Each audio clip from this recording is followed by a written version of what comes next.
Gracias por continuar en nuestra sintonía y como ya le adelantábamos, vamos ahora con el espacio de la entrevista. En esta ocasión le damos la bienvenida a dos invitados. Ellos son Beatriz Nájera, quien es doctora en filosofía y representante del proyecto Paradigma, y también José Manuel Ramírez, psicólogo de Cuidando a quienes cuidan. Buenas noches y bienvenidos al espacio de Informa TVX. Muy buenas noches. Es un gusto siempre estar con la gente de TVX. Muchas gracias por el espacio y buenas noches al público que también nos Muchas gracias por el espacio. Perfecto, iniciamos un poco conociendo, contextualizando, ¿cómo consideran ustedes que está actualmente la situación de la educación en El Salvador? Bueno, nosotros hemos hecho un análisis, ¿verdad?, de la situación actual, haciendo un recorrido histórico de dónde el problema se ubica, porque si nosotros no lo situamos en ese contexto histórico y coyuntural, es bien difícil poder entender qué es lo que le pasa a la educación actual.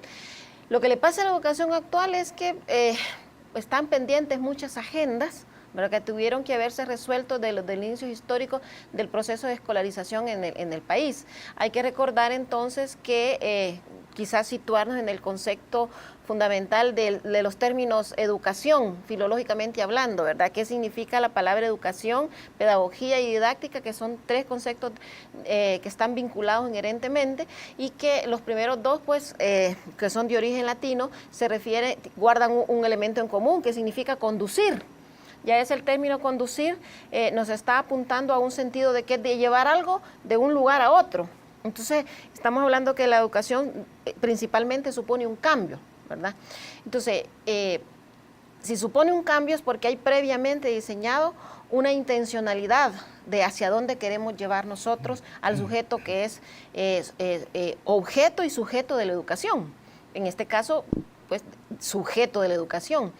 Y preguntarnos en este proceso histórico si ha habido un diseño educativo que se ha preguntado cuál es la construcción del sujeto histórico educable, o si simplemente lo que se ha hecho es seguir agendas venidas de fuera que no han hecho un análisis que corresponde a la realidad estructural, histórica y cultural del país o la región, sino que simplemente copiar agendas de modelos y enfoques y objetivos y fines que no tienen que ver con nuestra realidad. Entonces, ahí sería uno de los principales problemas de los retos que enfrenta la educación en la actualidad. ¿A dónde estamos nosotros? ¿Para qué estamos educando? Perfecto. Ahora, tomando en cuenta toda esta información, ¿cuáles consideran ustedes que vienen siendo las principales deficiencias de nuestro sistema educativo? Deficiencias, quizás mejor vamos aquí a usar otra palabra, ¿verdad? Digamos que pendientes, deudas pendientes o elementos que todavía no se han trabajado y que es una deuda pendiente trabajarlas. Primero es sentarse de manera comprometida a repensar de otra manera lo que hemos estado haciendo, porque si usemos un dato estadístico efectivo, los resultados de la PAES. No pasamos del 5 y algo, 5.60, sí, 5.55. Entonces es hora de sentarnos a pensar, quizás no lo hemos estado haciendo bien, ¿verdad? Algo pasa. Hay algo que cambiar. Hay algo que cambiar, ¿verdad? Si nosotros hicimos un estudio sobre las fortalezas y las herramientas con las que los maestros se gradúan, y entonces ellos mismos nos hacen ver que ellos se sienten que ante los retos actuales de estas nuevas generaciones, que además se nos viene con la tecnología nuevos retos, como cómo manejarla eficientemente, la tecnología, tanto de cara al estudiante como de cara al docente mismo. Entonces, cabe preguntarse, no solo no hay deudas pendientes, sino que nos vienen nuevos elementos a los que no estamos capacitados para responder. Entonces, ¿están nuestros docentes capacitados con las herramientas necesarias para responder a la realidad del sujeto histórico salvadoreño que en este momento tenemos? Entonces nos enamoramos de corrientes y nos olvidamos que todas esas corrientes tienen algo que aportar, que no nos podemos reducir a una corriente y que además esa corriente va a un afluente común que es la educación. Y entonces esa reflexión de una mirada más comprometida, coyuntural, estructural e histórica, no la hemos hecho, no nos hemos sentado a hacerla, ¿verdad? Sino que hemos seguido a agendas internacionales. Basta ver cómo han sido los procesos de reforma educativa en el país. Y cómo eso también ha respondido nada más a dar un sistema domesticado, digamos, de la educación y no una transformación de la persona de acuerdo a las necesidades y a las dificultades que existen en un país, ¿verdad? Entonces la PAES probablemente no da resultados académicos, pero no da resultados de las necesidades reales, esa PAES da realmente que no se tocan aspectos fundamentales que son de la educación de la persona, de la transformación de la persona en una sociedad donde hay una serie de necesidades. Sí, aquí vienen tocando un punto muy importante específicamente por eso, porque al final cada país está en una situación diferente y no podemos llegar a tener el mismo sistema solo porque probablemente un país que está más desarrollado lo venga pues ellos aplicando a su sistema. Al final probablemente lo que ellos apliquen no nos solucione nuestros problemas y probablemente aquí pues vienen al final los resultados que tenemos ahora. ¿Ustedes consideran que tomando en cuenta todo eso, estudiando todo esto, las autoridades respectivas siempre del sistema educativo están realizando un buen desempeño? ¿Cómo califican su desempeño? Bueno, quizás no nos quisiéramos meter en eso. Yo creo que cada institución está haciendo lo que está haciendo y no queremos decir que no lo deban seguir haciendo, sino que nosotros, para responder a esta situación, nos hemos unido en este colectivo, ¿verdad?, para diseñar un paradigma educativo que responda a esto, con la finalidad de darlo a conocer, ¿verdad?, y ser un referente teórico, metodológico, que pueda ser tomado en cuenta, ¿verdad?, para acompañar los procesos educativos y no estamos entonces nosotros siendo un centro de formación, sino que somos un centro de reflexión educativo, ¿verdad?, desde lo cual crear pensamiento educativo propio y entrar en diálogo con las instituciones, ¿verdad?, para desde ellos enfrentar también, porque nosotros no sabemos también de cara a cada institución educativa y de cara al Ministerio de Educación cuáles son los problemas que ellos se están enfrentando. No se ha hecho un diagnóstico de sentarnos aquí con el colectivo educativo a preguntarnos, bueno, ¿qué es lo que está pasando realmente? Hacer un diagnóstico profundo de la situación, ¿verdad?, para poder encontrar realmente esos lineamientos que son fundamentales a los fines educativos. Sí. Y yo creo que en ese sentido la pregunta es por qué cuidando quienes cuidan, digamos, junto con otra colega de psicóloga también, la licenciada Patricia Berrío, entramos en este, digamos, en este encuentro con Paradigma, porque de alguna manera nuestra iniciativa responde a las necesidades del tareísmo, de las necesidades que hay, sobre todo los docentes, digamos, hablando en el tema de educación, que hay de responder a la educación de los otros y otras, haciéndose cargo de otros y otros. Pero ¿quién se hace cargo de ellos? Entonces, una reflexión de cómo los maestros y maestras, padres de familia, los profesionales y no profesionales, que están siempre a cargo de la educación de otros y de otras, pero no están asumiendo una responsabilidad de cómo cuidarse a sí mismos. Entonces, cambiar el paradigma, digamos, de la cultura hegemónica, de cómo es estarnos centrando en el otro y en la otra, pero no en sí mismo o en sí misma. Entonces, una parte de la educación es generar esa reflexión, esos encuentros para reflexionar desde la historia personal, colectiva, desde un sistema educativo que a veces ha sido más centrado en una educación bancaria y no más introyectiva a nivel individual y colectiva, pues, en ese sentido.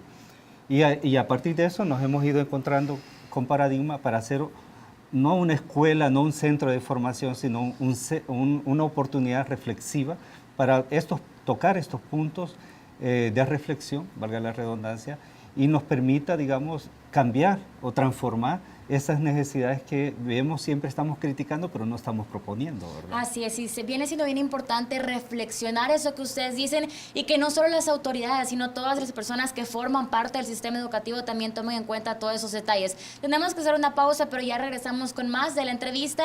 Recuerda estar pendiente de nuestras redes sociales, en donde usted nos puede encontrar como @expresatvx y también como @canaltvx, y ahí puede ubicar muchas noticias, tanto nacionales como internacionales y demás información de su interés. Además, al regresar en el espacio de la entrevista, continuaremos y conoceremos de qué se trata este proyecto Paradigma. Ya volvemos.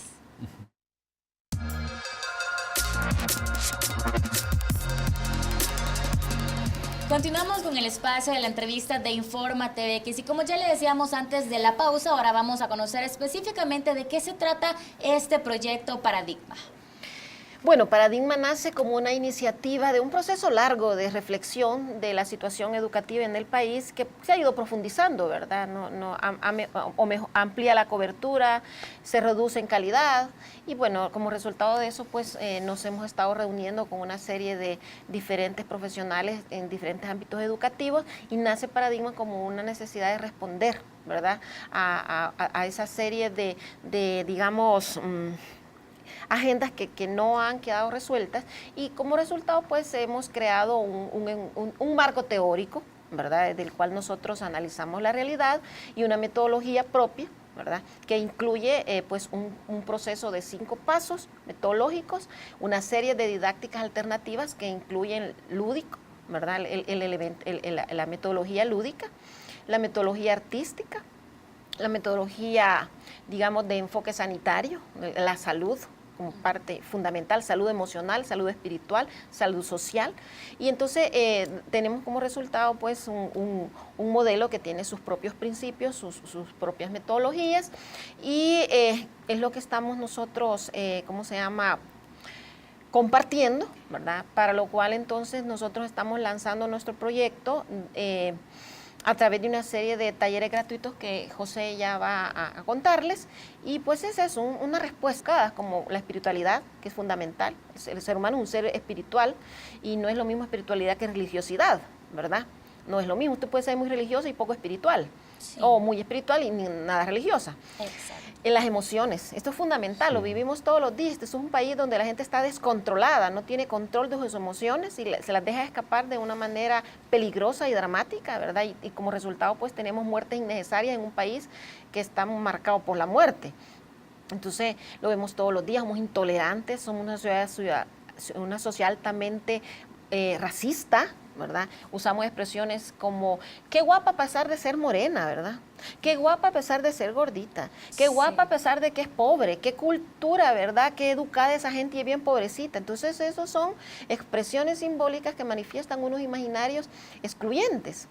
Pese a que se está trabajando mucho con el elemento de la inclusividad, educación inclusiva, prevención de violencia, lo que vemos es reproducir patrones culturales que, aunque usted esté manejando una agenda inclusiva y de prevención de violencia y de cultura de paz y legalidad, en nuestros comportamientos lo que estamos manifestando es un comportamiento totalmente distinto. Entonces, ¿qué pasa? ¿Qué pasa? Que hay que deconstruir al ser humano desde adentro y eso es lo que nosotros estamos proponiendo. Un proceso de deconstrucción, trabajar, como decía José Manuel, la interioridad de la persona y desde esa interioridad desarrollar las habilidades necesarias y vitales sobre las cuales usted ya puede crear una plataforma profesional. Porque si no, lo que hacemos todos es ir reproduciendo estos patrones históricos, culturales que hemos configurado y no estamos cambiando. Entonces, si la educación es cambio, hay que cambiar desde dentro en relación de cara a los retos externos. Y yo creo que es una cuestión dialéctica, digamos, una cuestión integrativa, que así como lo decía Beatriz, no solamente es la parte cognitiva, que es lo que se le ha dado importancia por el modelo educativo que se ha tenido, pero sí, en esta iniciativa una de las cosas fundamentales es darle importancia a la parte reflexiva, que ya hemos hablado al respecto, y fundamentalmente lo que tiene que ver con las emociones, con los sentimientos, con los vínculos afectivos, que estamos en una sociedad por la misma cultura de violencia machista, donde está desarticulada de muchas maneras, ¿verdad? Entonces, el encontrarse es volver a establecer vínculos más sanos, vínculos más que nos haga valernos el valor de la vida, digamos, en ese sentido, porque hemos estado más con el símbolo de la muerte, ¿verdad? La violencia, como forma de resolver los conflictos, como forma de resolver la diferencia, y no otra manera que nos invite a la paz o a la reconciliación. Entonces, el Paradigma pretende, y Cuidando a quienes cuida, pretende también contribuir a todos estos espacios de reflexión. Y entonces estos talleres que se plantean invitan a tener un espacio con estos modelos, metodología, para poder reflexionar. Será una alternativa, será una apuesta en común para algunos y algunas, pero lo interesante es que aventarnos y que venga desde la sociedad civil, desde personas, desde organizaciones, que estamos interesados por transformar este sistema. Perfecto, al final viene siendo incluir otras áreas que probablemente, bueno, no probablemente, seguro que vienen siendo muy importantes para el desarrollo de las personas a la hora de que uno crece, se enfrenta con diferentes situaciones de la vida, probablemente no estamos lo suficientemente preparados y aquí pues nos están presentando una alternativa. Ahora, ¿cuál es su plan de ejecución? ¿Cómo piensan ustedes ejecutar específicamente este proyecto? Bueno, tenemos una propuesta, vamos a abrir una serie de talleres del 18 al 23 de septiembre en APAC, donde las personas pueden inscribirse con solo decir... Quiero participar. Entonces, con esa palabra, yo quiero participar, puede inscribirse y de alguna manera conocer, digamos, lo que se van a conocer los distintos talleres en los que se van a hacer este tipo de vivencia. Va a ser una cuestión más vivencial, más lúdica, más desde el juego, más desde la creatividad y de esa manera poder conocer y profundizar más adelante en cuestiones que les interese a las personas, ¿verdad? ¿Quiénes pueden participar en este proyecto? ¿Quiénes pueden asistir a esos talleres? Sí, los talleres son como una demostración de lo que la gente va a experimentar si se incorpora a este proyecto y pueden participar todas las personas que estén interesadas realmente en transformar su vida, porque el proyecto se llama Proyecto Latinoamericano Transformando Vidas, que es esta sinergia del colectivo y está integrado por la educación afectiva, la educación espiritual, la educación cognitiva, la educación sociopersonal. Entonces se trata de incidir articulando esos diferentes ámbitos de la persona a través de una serie de intervenciones en un método que pasa por 4 pasos. Entonces los talleres son una demostración, digamos una degustación de lo que la gente va a vivenciar. Hay diferentes temáticas, como por ejemplo el marketing de la atracción, el humor es importante, el juego es una cosa seria, ¿verdad? Entre otros talleres que la gente podrán participar, los factores fundamentales que definen nuestras dinámicas humanas, donde la gente va a entender pues cómo cada una de las dimensiones humanas participan y determinan su diario vivir y la gente no se entera, no se da cuenta, ¿verdad? Entonces pueden participar todas las personas que estén interesadas, ya sea profesionales, personas de oficios, amas de casa, todas las personas que quieran, porque esto tiene incidencia a nivel de la familia, de las relaciones interpersonales, en el trabajo y nosotros estamos iniciando en este periodo, pero vamos a abrir nuestros seminarios permanentes, ¿verdad?, de Transformando del Proyecto Latinoamericano a partir de octubre. Octubre van a estar disponibles estos seminarios permanentes y estos también programas de formación continua, que todos los programas de formación continua van a llevar esta estrategia, esta nueva metodología, de manera que si usted quiere llevar un taller de cómo hacer una investigación, en ese mismo programa usted va a sufrir un proceso de transformación personal que no solo le va a permitir hacer una investigación, sino transformar también su vida. Perfecto. Y solamente quería agregar, dentro de esta metodología pretendemos trabajar mucho a través del cuerpo, a través de la danza, biodanza, trabajar la educación emocional también como elementos que aporten a la educación y a la reflexión. Perfecto, se nos ha acabado el tiempo, un tema sin duda muy interesante y que hay mucho por hablar, mucho que decir también sobre el sistema educativo y todas las iniciativas que se están generando alrededor del mismo. Beatriz y José Manuel, queremos agradecerles por habernos acompañado en este espacio de InformaTVX. Muchas gracias. Muchas gracias. Y solo decirles que para poder participar en los talleres, escriban a Paradigma, el correo es paradigma, ¿cómo es? Edu, SB, todo junto, minúscula, @gmail.com con la frase yo quiero participar y nosotros le estamos mandando el programa y el formulario de participación. Ok, muy sencillo. Muchísimas gracias con esta información. Vamos a una pausa y ya regresamos con más acá en InformaTVX.